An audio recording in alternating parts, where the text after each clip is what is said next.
カメラ性能は同価格帯他社製品と明らかに差を感じます。何これ、本当にベンチマークスコア145万点なの？今回はマーケティングだけハイエンドスマホXiaomi 13T Pro をご紹介します。今回はソフトバンクが販売している Xiaomi 13T Pro を手に入れましたのでレビューします。この機種は2023年12月末の1円スマホラストチャンスの時にソフトバンクが1円で配りまくった端末となります。しかもこの端末購入するとオンラインでくじが引けて最低でも1万円分の PayPay 残高がもらえます。上手に手に入れると2年後の端末返却がありますが、通信費を入れても相当安く手に入れることができました。この 13T Pro はアルパインブルーのみ背面がレザー仕様になっています。あえて付属のクリアケースを取り付けずに裸で持ちたくなる端末となっています。もう一つが19分で満充電が可能なハイパーチャージ機能。そのハイパーチャージ機能を実現する 120W 充電器も付属しています。この付属の充電器でなくてもハイパーチャージはできますが、別途 120W の出力がある充電器が必要です。以上、Xiaomi 13T Pro のレビューでした。ご視聴ありがとうございました。いや、何もレビューしとらんがな。このスマホ、はっきり言ってオンボロイドすぎて何も褒めるところがないんですよ。まずは最初にスマホ重要機能といっても過言ではないカメラ性能を見ていきましょう。まず 13T Pro にはカメラメーカーのライカコラボモデルと非コラボモデルがあります。ライカモデルにはライカ仕上げを再現したライカモードがありますが、非コラボモデルはそちらは省略されています。レンズに関してはライカモデルと非コラボモデルのスペックシートを見比べましたが違いはありませんでした。多分ハードウェアは違いがないと思います。間違ってたらごめんなさい。日本で発売しているモデルは非コラボモデルのみとなっています。これはライカ側のライセンスの問題のようです。ちょっと残念ですよね。では早速取り比べてみましょう。今回は同時期に手に入れた Galaxy S22 との比較がメインとなっています。まずは Pixel 7a、Galaxy S22 と 13T Pro で写真の比較です。基本的に全てスマホ任せのデフォルトでのオート撮影設定となっています。拡大してみましょう。拡大してみると分かりやすいのですが 13T Pro が圧倒的に劣っていることが分かります。 Galaxy S22 が綺麗に見えますが実際の肉眼の印象は Pixel 7a の方が近いです。早くも 13T Pro にケチがついた形となりましたが他のシチュエーションも確認してみましょう。続いては夜景撮影で比較してみましょう。Galaxy S22 がかなりよく撮れています。ただしGalaxy は肉眼の印象と乖離するほど明るく撮れるようなのでここでは 13T Pro には悪い点はないかなと思います。続いては暗い公園でのナイトモードの検証です。これは Galaxy がよく撮れすぎという印象です。実際はこのくらい暗い公園ですからね。フラッシュ使わずあれだけ撮影できるのはすごいです。これもまあ 13T Pro 級大点といったところでしょうか。大きく印象が異なったのがこのシチュエーションです。パッと見Galaxy の方がフレアとノイズが気になるかなという印象ですが、拡大すると 13T Pro の描写しきれていない部分が気になります。 13T Pro の写真は塗り絵のような印象を受けます。冒頭の猫の写真でもありましたが 13T Pro の写真は繊細さに欠ける印象があります。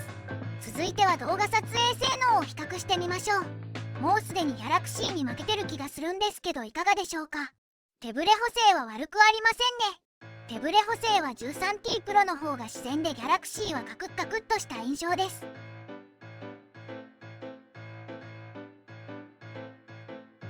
撮影スタイルの差が出ますが歩きながら撮影する人は 13T Pro のような補正が良いかなと思います。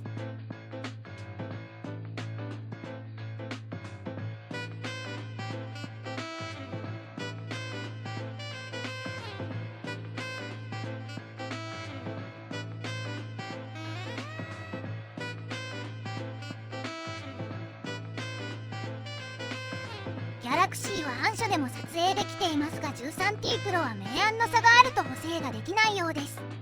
ちょっと 13T Pro のこれはハイエンドスマホのカメラにしては厳しい印象があります。これは個人的にはメインのスマホの選択肢から外れるほど致命的だなと思います。続いてはゲーム性能を見ていきましょう。私はつむつむの操作感でゲーム性能を判断しています。といってもつむつむなんてパズルゲーム従前にプレイできて当たり前ですよね。なんてったって 13T プロのベンチマークスコアは驚異の145万点。私の持っているスマホの中で一番スコアが高いんですよ。シャオミはベンチマークスコアを偽装しているという噂もありますが、つむつむは従前にプレイできるはずです。圧倒的な速さと快適さを誇るディメンシティ9200プラスを搭載しているんですよ。知らんけど性能優先のパフォーマンスモード、リフレッシュレートは最大 144Hz のヌルヌル動作、仮想メモリ 8GB 上乗せ、最強スペックのスマートフォンが誕生してしまいました。このスペックを持ってつむつむを消し去ってしまいましょう。なんかめっちゃもっさりしてませんか？つむつむをつないだ時の効果音とかめっちゃ遅延して再生されていないんですが、何これ、本当にベンチマークスコア145万点なの？これベンチマークスコア偽装 100% やってますよね。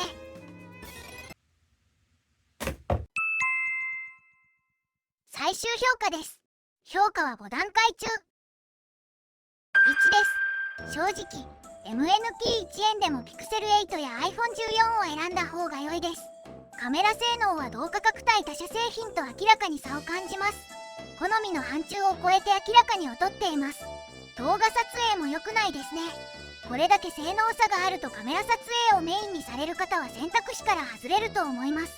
カメラ性能が良いと電気消耗が激しいため旅先での充電時間短縮に 120W 充電が輝くのですが、残念ながらこのカメラ性能では無用の長物という印象があります。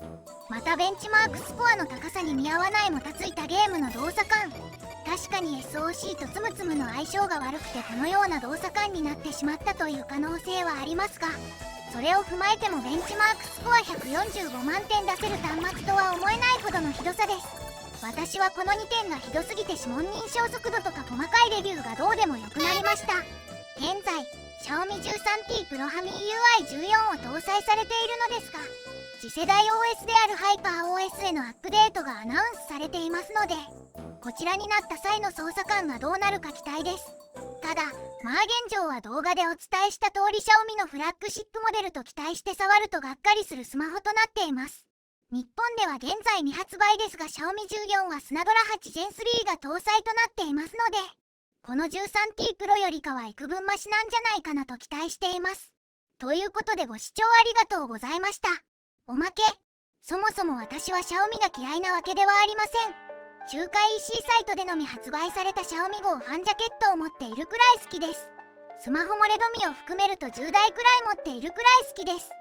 Xiaomi の糖質カット炊飯器も買おうと思ったくらい Xiaomi は好きです。全く糖質カットの効果がないことが判明して消費者庁に怒られていましたが、